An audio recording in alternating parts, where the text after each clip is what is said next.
Pacers drop game one in MSG, and is there a lot to talk about. 40 plus for Jalen Brunson, 72 allowed in the second half for the Pacers. Tyrese Haliburton does not shoot for the last 20-something minutes of the game, and yet the leading story is all about the final minute, the officiating. That's what was talked about after the game. There was a pool report. We'll get to it all today on the Locked On Pacers podcast.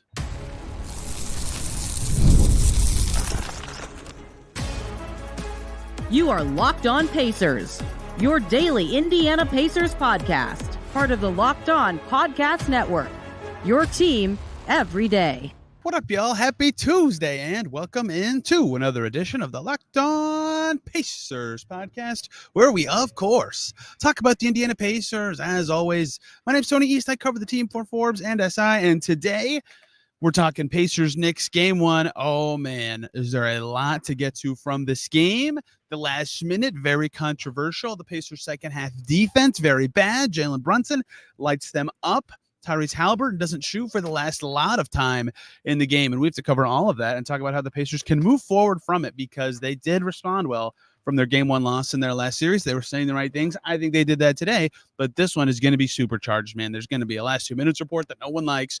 There were some calls that everyone hated, and we're going to talk about those. I don't want to lead with those, not because I don't think they're the biggest story. I think they're a huge part of what happened in this game. This game was tied when all that happened in the last minute of the game. And you, if you listen to the show a lot, know that I typically like to not talk about officiating. I generally think officiating has very little impact on a game, but of course, very significant in this one. And I will spend a lot of time on it, going through the quotes, what was said, what wasn't said, what actually happened, what kind of impact it had on the final minute, because the answer is a lot, massive. But I think that this game is not about that to start for the Pacers, and I would cite Myles Turner as my proof positive for that being the case, because we were talking to Myles Turner after the game, who was involved in one of the most controversial calls of the game, right? He set a screen on Dante DiVincenzo. The Pacers had the ball down one, I believe, at the time. Chance to take the lead. Shot clock was off, right? So they could take their time, get the shot they want, chance to win it late. And they called an illegal screen, and DiVincenzo sold it very well, and they reviewed it, and they stuck with that call. But Myles Turner said after the game, yes, it is not the best when the players do not decide the game and something else does. And what he's implying is the referees did. But he said the Pacers can't leave the game to be decided by the refs, and they need to be better to avoid that situation. And I think that is why I'm going to start somewhere else, because that is actually what I think the story of this game is, unfortunately, as it seems for the Pacers, because the officiating is part of why they didn't and weren't able to have the game in their hands. But they were up by 9 very early in the fourth quarter, and the Pacers did have some self-inflicted wounds down the stretch of this game. And largely Jalen Brunson inflicted them on them. But they had a lot of turnovers. They had a lot of clunky play, and their defense really fell apart. You look at the fourth quarter box score of this game, Pacers had 10 fouls and 4 turnovers in that frame. Jalen Brunson, 8 free throw attempts, 21 points in the fourth quarter alone, as the Knicks scored 39 points in that frame. They scored 72 in the second half. So you could call that an anomaly quarter if you wanted. I won't, because the Pacers gave up 33 in the quarter right before that, when Brunson wasn't going crazy and getting to the line and drawing fouls and changing up the gook of the game. The real flow story of this to me is the Pacers defense falling apart in the second half. In the third quarter, Jalen Brunson had 4 points on 2 of 4 shooting, and yet 33 points for the Knicks in that quarter, 15 for DiVincenzo, 6 for Hartenstein on those floaters. Josh Hart was making plays. That's where the game really started to flip. Even though the Pacers only lost that quarter by 1 point, their defense losing all that steam is really where this game got away from them. I put it in my notes early in the second half. I'm starting to capitalize stuff that I want to talk about more often. And in the second half, right after my notes were about the Pacers attacking Brunson pretty well, and they're doing well in the offensive glass, the start of the second half, the Pacers were letting the Knicks get to the rim almost every single possession for so much of that quarter, right? 15 shots inside the arc for the Knicks in that quarter, plus the 4 free throws. That is where, apologies if you can hear noises, I'm in MSG, and they're flipping the court from the Knicks to the Rangers. But if you look at the shot chart for the Knicks, almost all their makes in this quarter are inside the free throw line, and of their 2-point makes, 3 of the 15 are right at the are in the paint, but not at the basket. All the rest right at the rim. Right, they were all over the basket. They were getting there at will, and that was a very noteworthy change to me from the first half to the second half in terms of not only the shot diet the Knicks had, but just how they were getting there in general, right? More Hartenstein involvement to get guys going downhill, more attacks from other non-Jalen Brunson players, right? DiVincenzo got way more involved in the second half. He was unbelievably good in this game. And Hartenstein himself hitting those little pushy floater shots. That's where the game flipped to me, is when that strategy came alive for the Knicks. And the Pacers could score enough to keep their lead. They were still up, and they were up 9, like I said, early in the fourth quarter. But then in the fourth quarter again, the Knicks have the spirited comeback where 14 of their 20 shots in that quarter are twos, and they got 11 free throws, which we'll talk about officiating, but they generally means they were doing well to get to the basket or get near the basket in a place where they were drawing fouls. That is where this game changed the most significantly to me, and is the thing the Pacers need to own in on the most for their next game, is keeping the Knicks out of the paint, preventing those drives, making sure that the Knicks are playing the way they were in the first half when the Pacers offense wasn't very good, but the Knicks offense also wasn't very good because their defense was better. Pacers gave up 49 in the first half. Knicks were not getting to the rim as easily, and they were shooting 43% from the field. They got to the rim as a similar percentage of their shots, I would say, but it was a lot harder for them to do so. So that was, to me, where this game truly flipped. In the second half, the Knicks getting to the rim almost every time. And the other thing, oh man, the offensive glass became a story. And funnily enough, in the first half of this game, it was a story, but not at all in the way everyone predicted. In the first half of this game, 5 offensive rebounds for the Pacers. Isaiah Jackson alone had more offensive rebounds than the whole Knicks team in the first half. Hart had 1 and Hartenstein had 1, right? The Pacers were doing very well there. The Pacers only had 3 turnovers in the first half. They dominated the possession game. The Pacers did. They took 8 more shots, and the Knicks had more free throws, but only 8 more free throws. That's only a 4-shot difference. That's a huge deal, right? That had the Pacers ahead at halftime. In the second half, though, the Pacers had 2 offensive rebounds, and the Knicks had 6. And the second half rebounding was 19-8. Huge difference. And some of that, again, comes down to shooting percentage. Both teams shot better than 60% in the second half. The Knicks second half made 63.6% of their threes. Some of that is fluky. Some of that is the fact that they could get to the paint and spray for open shots. But in general, that was a big change. And the Pacers' turnover number was higher in the second half, although so was the Knicks. So that is another thing that flipped in this game that a lot of Pacers players talked about in terms of the game flow going against them in the second half, was the Knicks getting back to their bread and butter on the offensive glass. Josh Hart had one where he alone, in between 3 Pacers players, tipped it around, batted it around, and got it.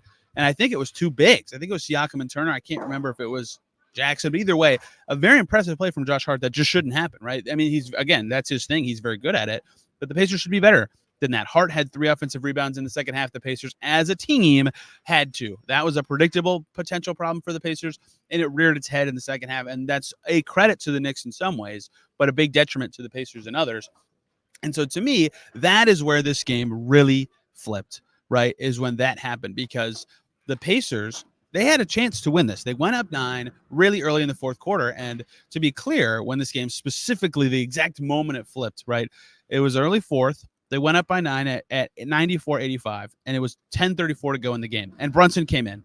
The Pacers did very well to extend their lead to 9 with Brunson on the bench to start the quarter. As soon as Brunson came in, he changed the game, right? The Pacers really in this game needed to do better than they did in the Brunsonless minutes. And that's hard to do, but I mean, that's what the Knicks are all about. Brunson was plus 12, so the Pacers won the minutes without him by 8. I mean, if they took a little better advantage, that would have been better, but it's hard when it's only 4.5 minutes. But right when he came in the fourth quarter is when this game flipped right back to being Knicks momentum. He was amazing with those 21 points in the fourth quarter. Guys talked about his angles, his ability to get anywhere on the floor. He's so tough to guard, right, as you saw throughout this game, and a lot of stuff that's going to be, again, officiating frustrating. But, Josh Hart gets a driving dunk off of a play he made. That came off of an offensive rebound. DiVincenzo 3 comes off of a hard assist that came off of a Knicks rebound, right? A lot of stuff where Knicks rebound, Brunson makes a play, bucket for someone else. Knicks rebound, Brunson gets the ball, Brunson scores. All that little stuff that was expectedly challenging for the Pacers was very challenging in the fourth quarter, and they did better throughout the game. We know they have some antidotes to this, but it's hard to do that for 48 minutes when the Knicks can make tweaks, when the Knicks can adjust, when the Knicks can rely on their crowd. That's where this game got away from the Pacers. And to me, the adjustment, if there even is one, in game 2 is trying to, 1, be better in the Brunsonless minutes. Again, they were pretty good in those 4.5 minutes to win them by 8, but if you win that by 10 or 12, you win the game. But 2, to find just slightly better solutions for him, because it's not easy to do that. But if they slow him down a little more, they might win this. Like the other role guys that dared to beat them did well. DiVincenzo hit 5 threes. Hart was a beast on the glass. And Anunoby hit 3 threes. But if Brunson has 39, which is an incredible game, this game goes to overtime, right? There's a lot of ways this can be better, but finding a slight way to slow Brunson down, defending him without fouling. He had 14 free throws, almost as many as the whole Pacers team. Again, we'll talk about that in just a second. Containing Hart on the glass, all the stuff that was expected, rear its head in the second half, doing a little better in those ways will go a long way for the Pacers. You know what else will? A little bit of help with the whistle in the final minute of this game. And this wasn't just the final minute where there were some ones that made fans go, ugh. And the chance here in MSG where refs, you suck for a long time, they faded away in the final minute. Let's talk about what happened. Let's talk about what was said and how it significantly impacted a postseason game. Before we talk about any of that, though, let's talk about BetterHelp. This next segment is brought to us by our sponsor, BetterHelp. Sometimes we all need the opportunity to get something off our chest, big or small. Certain things can really start to get to you. It's important to let them out, especially to someone who is unbiased on your life. So today I want to say how I really feel about something. You might be thinking the same thing this week. I think public transportation in New York rules. I love it. It's so easy to get around. I can get lots of places with no car, and it's very cheap. I wish it was like this in more places. It's obviously very, very challenging to build something like that, but I loved it. It's awesome. I'm getting everywhere. I'm having a great time. And therapy can be different for everyone. Most of us have bigger problems than how other people feel about public transportation or their favorite sports team. And it's important to get things off your chest every once in a while. If you are thinking of starting therapy, give BetterHelp a try. It's entirely online, designed to be flexible and suited to your schedule. So visit BetterHelp.com/LockedOnNBA to get 10% off your first month. That's BetterHelp, HELP.com/LockedOnNBA. We are back here on Locked On Pacers. Thanks for making us your first listen today and every single day. For your second listen, Locked On Knicks, of course, hear their perspective of this game. What looked like it could be a Knicks collapse early in the fourth and then wasn't, on the heroics of Jalen Brunson. All right. Man, oh man, are the Pacers rightly flustered about the final minute of this game. Rick Carlisle said he didn't want to talk about the officiating with us because, quote, we're not expecting to get calls in here in MSG. Aaron Nesmith said in the hallway to reporters. Chris Herring was asking him questions of ESPN, but Aaron Nesmith said it wasn't a kicked ball. You can clearly see it. I'll run through all these plays if you don't know what I'm talking about in just a second. Myles Turner said, in my experience in this league, I think it's best when players decide the outcome of the game. And then we got a pool report. Shout out to Fred Katz of The Athletic for interviewing Zach Zarba after the game. This one specifically was about the Aaron Nesmith kickball, which again, we'll review them at all. We'll review all of them, from the final minute and a couple more. Zach Zarba was asked, upon review, is the kicked ball call against Aaron Nesmith deemed to be correct? Zarba says, on the floor, we felt that it would be a kicked ball violation. Post-game review did show that it hit the defender's head, which would be legal. Hand, not head, which would be legal. So that was a legal steal by Aaron Nesmith. And then the follow-up question was, could the Pacers have been allowed to challenge the kickball call? Zach Zarba said a kickball violation is not reviewable and not subject to the coach's challenge. So what happened? Why was this such a big topic in this game? Well, let's go back in time. Let's go through the play-by-play for a second. Very boring, but we have to set the scene. Crazy game in the final, 3, 4, 5 minutes. Back and forth play, close game, trading the lead. Pacers up 5 with 6 minutes to go. Then the Knicks tie it with 5 minutes to go. Then the Pacers go up 5 again with 4.5 minutes to go. Lo and behold, the Knicks tied again. Then the Knicks go up 4 with 2.5 minutes to go. Then the Pacers tied again in the next couple seconds. It was just that kind of crazy game over and over. 90 seconds left. Andrew Nembhard scores. Pacers lead 115-113. That's why when they led at that point, it'd be very easy to say, we beat ourselves, right? We had a chance. We were up with less than 100 seconds to go, and we lost. Jalen Brunson scores a sick turnaround to get to 40 on the next possession. Insert calamity, chaos, whatever. So a minute to go, Andrew Nembhard misses a 3. Officiating is going to take over the segment, but he took that a little too early. It was an open shot, but probably not the one they could have won it on that possession. Doesn't matter. So 58 seconds to go. It's 1:15 all. The Knicks have the ball. Jalen Brunson gets a rebound. Here come the Knicks, and the ball is thrown over the middle of the court, and Aaron Nesmith comes darting in, and he gets his hand on it. His hand touches the ball. It's clear as day if you see a video of it. And they stop the play. It's ruled a kicked ball. Didn't even hit his hand. Golly, I'm all over the place. Didn't even hit his foot in the moment. He stole it with his hand. And that is not reviewable, as we just walked through with Zach Zarba. So here's something that someone asked me that I don't know the answer to is, why isn't it reviewable? I don't know how they deemed what isn't reviewable in the moment. So, Jalen Brunson comes across. Dante DiVincenzo sets the screen. Brunson's trying to get it to DiVincenzo with Haliburton on him. It's not there. on it. It's clear as day that he, and it's called a kick. Tyrese Haliburton runs review it. They can't. I don't know why it's not reviewable and how they chose the plays that you can review in the NBA. It's not. That was the wrong call. Absolutely. Zach Zarba said it. It's going to be in the last 2 minutes report tomorrow that's wrong. The Knicks get the ball and they hit a three. So that already massive swing out of the Pacers' hands, right? They stole it. They got a defensive stop in a tie game with under a minute to go. Huge steal reviewed over. They would have the ball if it was reviewable. They'd have the ball if the right call was made, but they didn't. That is already a massive swing in the final minute. No matter. Keep playing. Don't let your heads get low. Great job by the Pacers to call timeout, get Siakam on a mismatch. He can drive to the basket, score 117-118 with 27 seconds to go. Then Nembhard tries to get a steal, tips it off of Brunson, and they got that one right on the review. That was Knicks ball. Then they do get a steal. Jalen Brunson gets trapped. Great defense by the Pacers. Brunson out of bounds, and the Pacers get the ball. Awesome defense. Like, they did a lot of stuff well in the last minute defensively. Nesmith got a steal. Siakam scores. And Nembhard almost gets an inbound steal. Then they do get an inbound steal. Like, that is 40 seconds in the last minute of awesome defense. And all they had to show for it is they're losing those minutes 3-2 because DiVincenzo hit a three. So then the Pacers come down, and in 5 seconds, Haliburton crosses half court. Turner steps up to set a screen. DiVincenzo, who dashes to his right to stay in front of Haliburton, runs into the screen, and then all of a sudden he falls really hard to the left. You get why I paused for a long time there. Some good Screen Actors Guild work there from Mr. DiVincenzo. Turner's called for an illegal screen, and this one is reviewable. It was reviewed in the moment, and it was upheld as an offensive foul turnover for the Pacers. Once again, if you watch the UConn-Iowa women's game, man, people hate when illegal screens are the thing, because here's what I think. I think it's okay-ish to call that specific thing an illegal screen in a vacuum. What I don't think is there's like a million screens like that in an NBA game. Like, they could call that 100 times. And I'm sure they call that one illegal screen through the game, but I can't remember that many. That's why it's so frustrating, and why I think Myles Turner is right to say to let it be in the players' hands at late in those games. Like that kind of screen happens even for Myles himself a lot throughout a game. So that's what's frustrating about those ones to me, is when it feels like a game is officiated differently in the final minute. Obviously, massive call, and the Knicks get the ball. Then on the inbounds, before they even get it in, the Pacers foul. Now the Pacers defense falls apart. The first 47 seconds of the final minute, they defended really well, and they had two calls that I would deem incorrect against them, and they lost those 47 seconds 3-2, and they played well. Then they had a dumb foul away from the play on the inbounds. Brunson gets a free throw. Then they can get it in and get two more free throws. Now they're up 4 instead of 1. That was the killer. Pacers didn't even get a shot off, and they lose 121-117. Again, this game was tied entering the final minute of play, and they got a stop, and they got a steal, and they got another steal, and they scored on their only full possession out of a timeout, and that was enough to lose the final minute 6-2.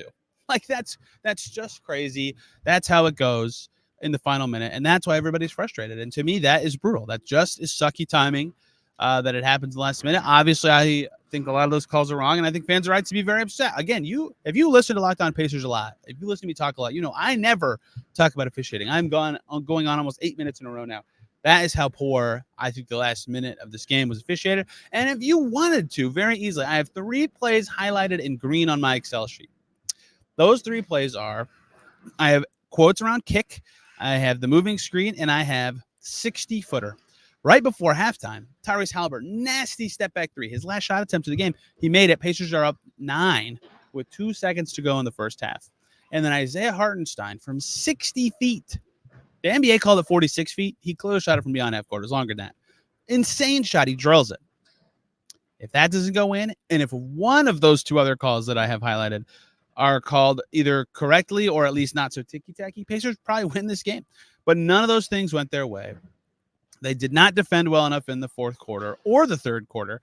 They stopped being good at keeping the Knicks off the glass, and among many other things that happened in the course of this game, they did not get it done. Officiating, small plays, lots of stuff. That is a tough loss. And here's how I know that it's not as crazy to talk about at this time. A lot of times in games where officiating becomes a story on Twitter amongst the Pacers conglomerate, it's just people who follow me or just Pacers people talking about officiating. That's how fandom works. I expect fans to talk about officiating. The people tweeting about the officiating after this game were like Bill Simmons and Nate Duncan and Joel Embiid and lots of other neutral party observers who were like, yo, that sucked. That ending sucked. Like, that was a terrible ending. I thought Nate Duncan's tweet was like perfect to me. I want to search for it. Like, as a neutral party wanting to see an exciting ending to this game, Nate Duncan's tweet was, oh lordy, he's tweeting about the Nuggets Timberwolves game, which also is crazy. So I have to scroll back a little bit to find it. He said, I don't think I've ever been more annoyed with the officiating in the last minute of a game. Truly awful. Nate Duncan have dunked on. So that sums it up perfectly to me. Very frustrating. Pacers were asked about it a lot after the game. There's a reason there was a pool report. If there's a pool report, that's generally not a fun thing. That's where we are, and that's what's going to happen. There's going to be a last 2 minutes report tomorrow. Maybe I'll talk about it on the podcast, depending on what it is, what it says. Last 2 minutes reports are dumb to me. I've said that a million times.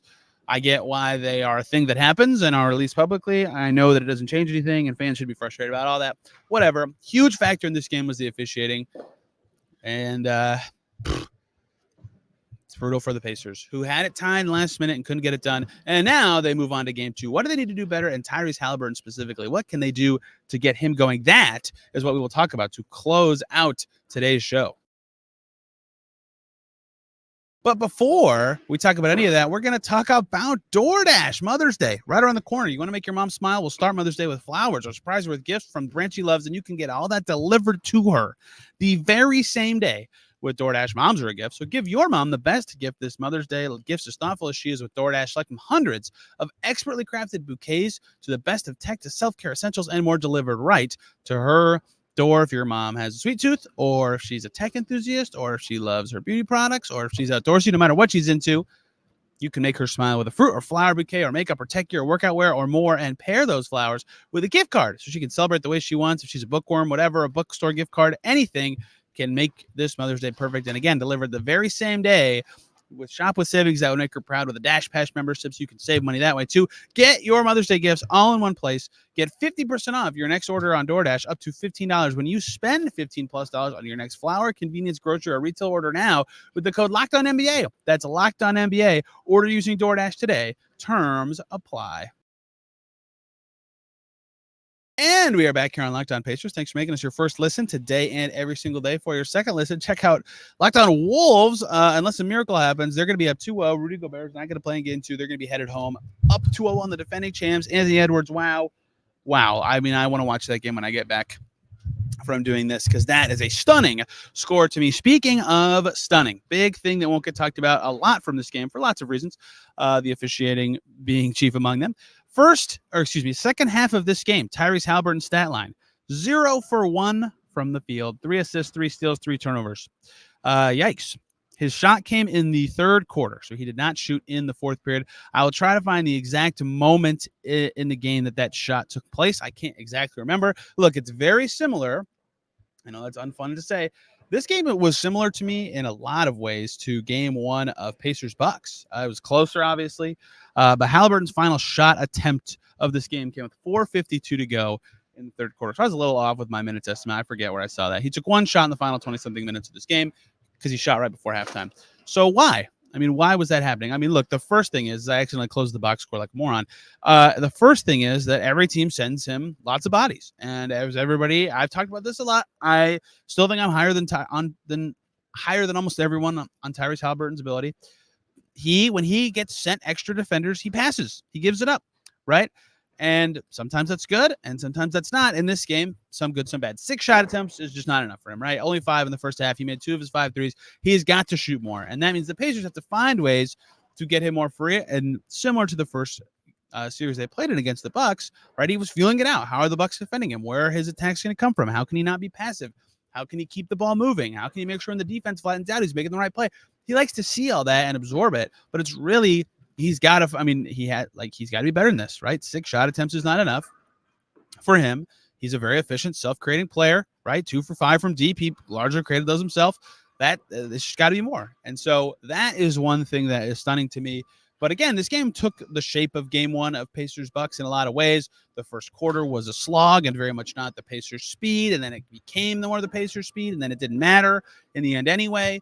Tyrese Haliburton couldn't find his shot attempts. Like, feeling out of series sometimes can take this life, and the Pacers responded well from that one. But Haliburton's got to be more of a factor than this. And I said that during and after the Bucks series. Like, yeah, it was fine in that series. They could find other matchups that worked really well for them. Siakam, Turner, everybody in Game 6, but really McConnell and Toppin were great. That was enough. They won the series. Obviously, they won. They're playing in MSG. But for them to reach their absolute apex, be the best team they can be in the postseason, Haliburton be the first to admit it. We didn't talk to him after the game today. And he always is the first to admit, like, yeah, I got to be better, or be more aggressive, or find the gaps, find the right shot, whatever. Among many things that he says, he always is right. And he figured it out, and he was better in game 2 of the last series, and then they won that game. And then he took a bunch of shots in game 3, and he really figured it out, where I think he will do that again.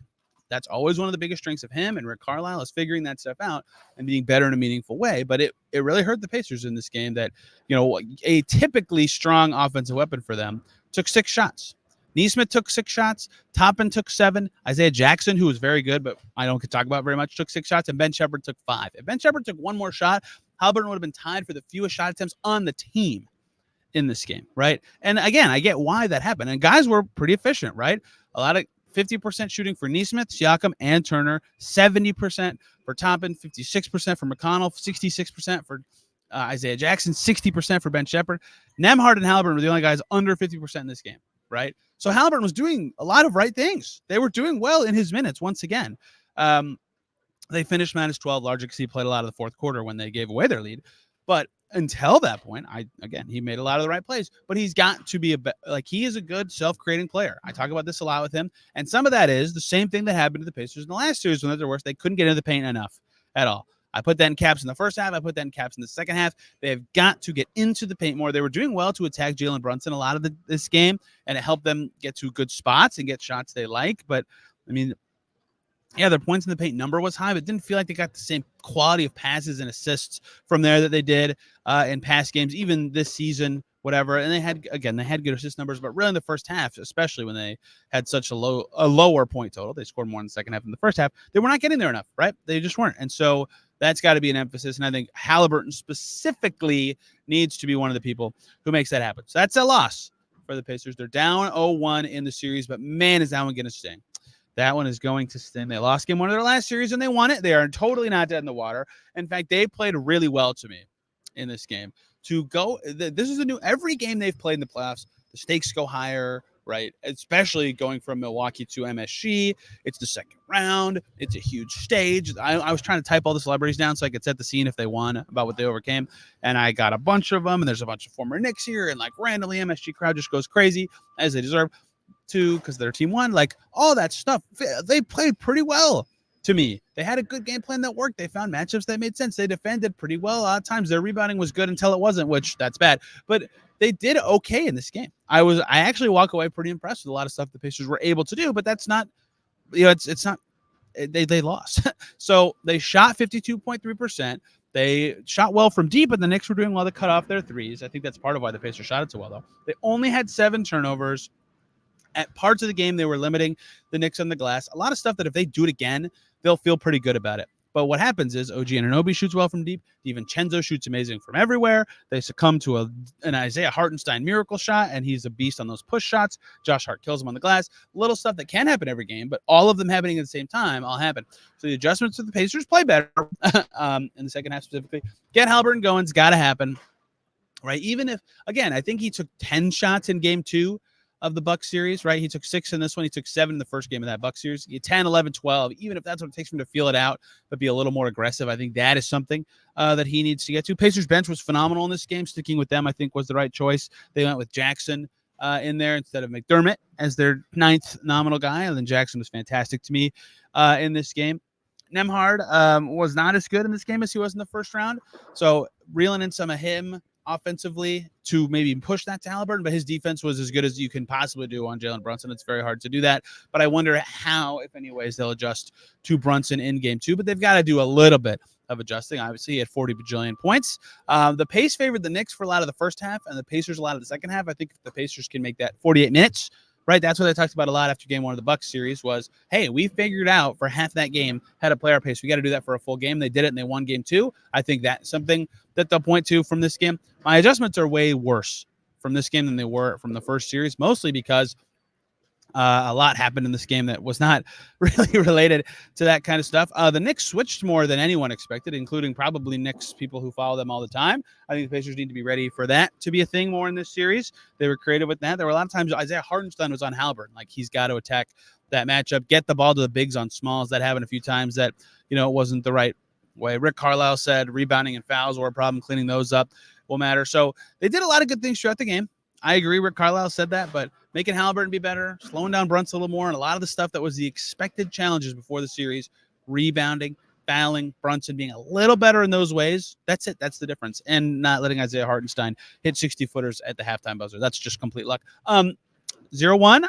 Again, I know it's hard to say. They lost. They lost in heartbreaking fashion.